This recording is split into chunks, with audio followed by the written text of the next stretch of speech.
in our practical lives, because even if you're listening to me and you're not necessarily a Christian, or you don't believe in God, I think you will accept the fact, and I hope you will at least, that I'm persuading you that even if there's nothing in your life that shows that you're going to walk in a particular destiny,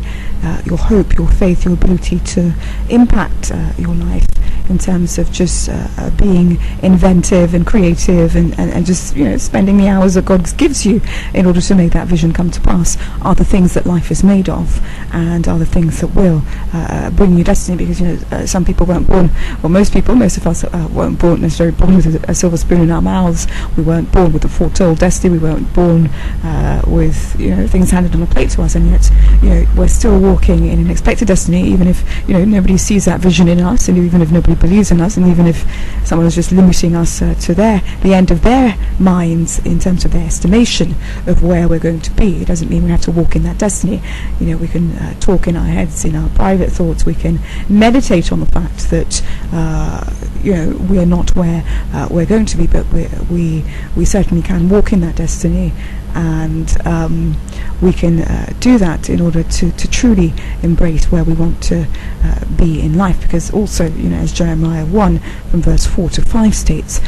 God says that before I formed you in the womb, I knew you. Before you were born, I set you apart, and I appointed you as a prophet to the nations. So in terms of appointing you to be where he wants you to be, because building the kingdom of God is not necessarily just being a preacher or being a conventional pastor, but you can impact the world in whatever arena you're in, be it in business, be it a lawyer, be an artist, everything. Because the amazing thing about different professions and people's different lives is that it's creative, it's impacting the world in different ways. And so even if people don't know you're talking about God when you're talking to them, or you're impacting them in a godlike way, you can still impact them in a kingdom class kind of way, because your life is a living example of God's kingdom. And I think there's no better way, because I think people can get so annoyed when they hear, oh gosh, it's a pastor, I didn't realise, let me just turn off, or they can be so disappointed, because everything they've seen in terms of pastors isn't necessarily what encourages them. And so I think kingdom impact is also affecting the world in your own different arenas, so that all who see you say that, oh wow, I wonder what's so different about this person, and they're really impacting the world, and I don't know what's so different. And then when they get to know you, it's because you're from the house of the Lord, you're from the house of the spiritual kingdom come on earth as it is in heaven. And I think even King David also recognized that the Lord had a plan for him. The Lord, if you still have breath in you, that means God still has a plan for your life. And I think David said at Psalm 139 verse 16 that your eyes saw my unformed body. All the days ordained for me were written in your book before one of them came to be. Therefore, even though we write our visions and make it plain, as it says at Habakkuk 2 verse 2, the ultimate spiritual being that writes our vision and makes it plain is our spiritual God, who knows what we have in us. Because sometimes I think even our parents don't know what we have in us in terms of what we're capable of, and yet our God knows that we have something quite amazing in us, because we're after all one of his souls, and he ultimately writes the book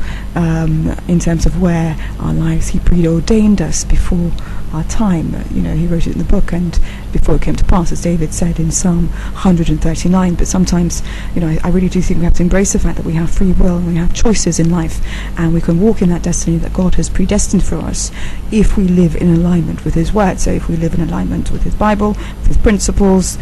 with how to live an honorable life, just start small, start by praying, start by meditating, start by walking in the destiny of what you think you should be in life, and then God will put this certain amount of heaviness in your life in terms of opening a certain business, in terms of doing something and walking in that destiny. So I think that's what Psalm 139 means when it says, your eyes saw my unformed body, all the days ordained for me were written in the book before one of them came to pass. So before anything comes to pass, I think the vision certainly has to be written and certainly has to be made plain by you envisioning that destiny and walking in it, because other people's estimation of where you're going to be in life is so small compared to where you're going to be. Because sometimes I even shock myself in terms of the things I envisage for myself, and I think if my vision for myself is so much bigger than what other people envisage for me, either because I look quite young, I'm female, I don't look like I have a very strong spirit, little do you know, all these things, people can just limit you to the end of the estimation of their minds for you. And so I just think one shouldn't think small, one shouldn't limit themselves to what other people have said that you will be, because if you don't even know what you're capable of doing in terms of what you're going to do in future, how on earth can someone else determine where you're going to be? Therefore, in life, I think we should all just end the vicious cycle of not walking in our expected end by not, thinking that we're going to achieve something. Because if you don't think you're going to go anywhere in life, then perhaps you won't. Because even if you can't imagine it, then how on earth can you impact this world in order to create your destiny? So it's therefore time, I think, to end the vicious cycle in your life. If you don't think you're particularly going anywhere, and if you can't imagine a vision for yourself, and to just forgive yourself, basically, take it easy on yourself in terms of all the times you failed according to your own estimations and according to other people's estimations, and just give yourself a break, and just start walking in that destiny. Because on today's program I'm concentrating on Habakkuk 2 from verse 2 to 4, which says that, "And the Lord answered me, write the vision and make it plain on tablets, so he may run with it, reads it. For still the vision awaits its appointed time. It hastens to the end, it will not lie. It is seen slow. If it seems slow, wait for it. It will surely come, it will not delay." So, we all have a predestined end, but it takes action, it takes movement, it takes destiny, it takes walking in a vision of something that you might not see. So it takes faith, and even if other people don't see this in your life, it takes writing down that vision and making it plain for yourself and meditating. Because prayer, we've even polluted the word prayer, but prayer is in essence just meditating on where you want to be in life, meditating on how you want to get closer to God. So just meditate on what you want to do. Just speak to yourself in your car, in your homes, mutter these things to yourself of where your vision wants to go. Because as I'm saying time and time again on this program, prayer is not screaming and shouting and rocking back and forth. It can be if it's extremely sincere to you, but prayer is in essence just speaking with a sincere voice. Because if we were to go to court and make our petition to God, or petition to a judge, an earthly judge, we wouldn't start screaming and shouting and demanding things, and not orchestrating our prayer in a way that will touch the judge, to persuade the judge, basically. So, if we're talking to the ultimate judge of them all, a just judge in terms of God, it's about structuring your argument to him and persuading him as to how he can trust you if he gives you the finances, how he can trust you if he gives you the vision, how he can trust you if he gives you the opportunity to walk in your destiny. So as we talk about writing the vision and making it plain on today's program, Our Father's House,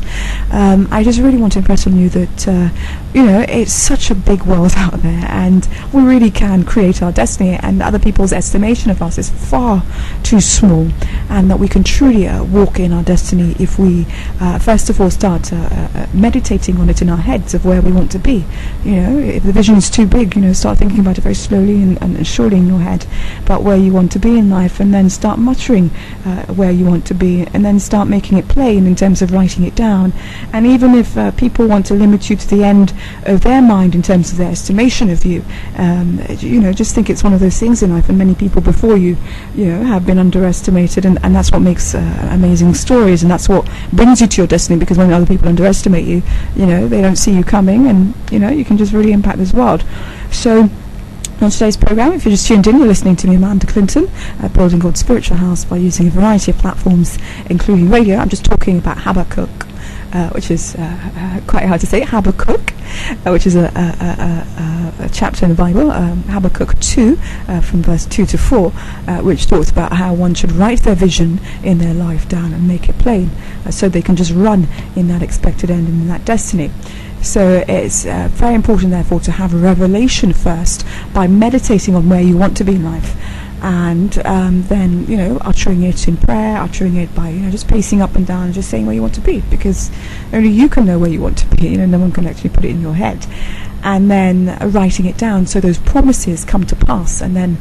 the vision becomes a reality, and then you start walking in your destiny, because as Romans 5 verse 5 states, confessions release hope, and hope does not disappoint but build faith. So as we concentrate on the Word of God today, on our Father's house, and we're concentrating on Habakkuk 2 from verse 2 to 2, that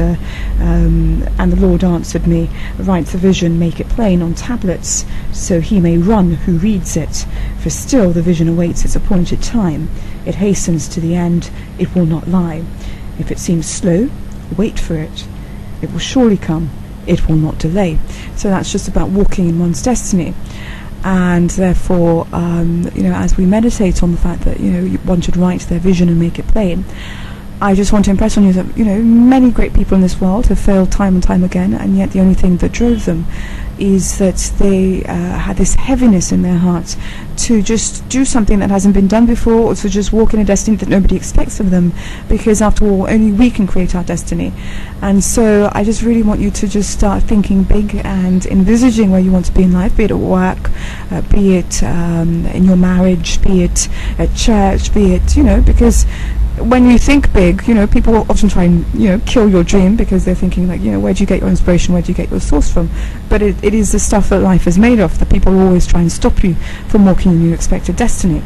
And yet our God is a faithful God, because those things that he predestined before our time, before the foundations of the earth were formed, he will surely make it come to pass if we walk in alignment with his word, walk in alignment with what he has envisaged for us, and walk in alignment with thinking big for ourselves, because no one can make us walk in that destiny. So words and action is often the stuff that men of power have, and the women of power have. So if you have words, if you have actions, if you have visions for yourself that's so much bigger than the small pond that you're living in, then start thinking outside the pond that you're living in, and start thinking big and creating your destiny, because I promise you, no one will give you your destiny in life in terms of just hand it to you on a plate and give you a silver spoon in your mouth. And even if they do, sometimes being born with a silver spoon in our mouth, I think, and not that I suffer from this, I wish I did sometimes, having a silver spoon in your mouth sometimes limits the vision for you, because it doesn't give you this heaviness to walk in the expected end of things that you cannot see. So as we meditate on Habakkuk 2:2 today, in terms of one writing the vision and making it plain, I just really want to impress on you today that other people's estimation is far too small for you, and that you can start building yourself, start edifying yourself, start growing by muttering things in your thoughts, in your head, in your prayers, in your car, as you're experiencing your day-to-day life. Start muttering where exactly it is that you want to go, because sometimes when you keep on muttering, it hits you in terms of what it is that you actually want, because sometimes we don't even know what we want. But when we keep on talking to God, when we keep on talking to ourselves and to God about where we want to be, then we can start walking in that destiny. And then when we envisage it, we write it down and we make it plain, so he who sees it may run in it. So as we reflect on that today, as we reflect on writing the vision and making it plain, I just really hope that you've been touched by this word, because I just think that other people's estimation of us is far too small, and sometimes our estimation of ourselves is far too small, because our history, our past, nothing has laid out this big vision that we may have for ourselves, and yet our God is a faithful God. So as we go out this morning, I just really hope that you have been touched by the word of God, based from Habakkuk 2 from verse 2 to 4, which states that write the vision and make it plain on tablets, so he may run who reads it. For still the vision awaits its appointed time. It hastens to the end, it will not lie. If it seems slow, wait for it. It will surely come, it will not delay. And something just hit my spirit as I said that a lot of us have this vision right now that we want things so much bigger for ourselves. We want to travel, we want to just experience life and experience all these different things. Therefore I ask you that you should just pray and meditate on where you want to be in life, and surely that will come to pass, because God is not a man that he should lie. and if you think big for yourself, it will it surely come to pass. And if you've just tuned in, you just caught the tail end of the program, Our Father's House, Building God's Spiritual House, by using a variety of platforms, including radio, with me, Amanda Clinton. And I basically just do these daily inspirational messages from 5:45 going, sometimes a bit later, so just hang on in there if I come on a bit late, from 5:45 onwards.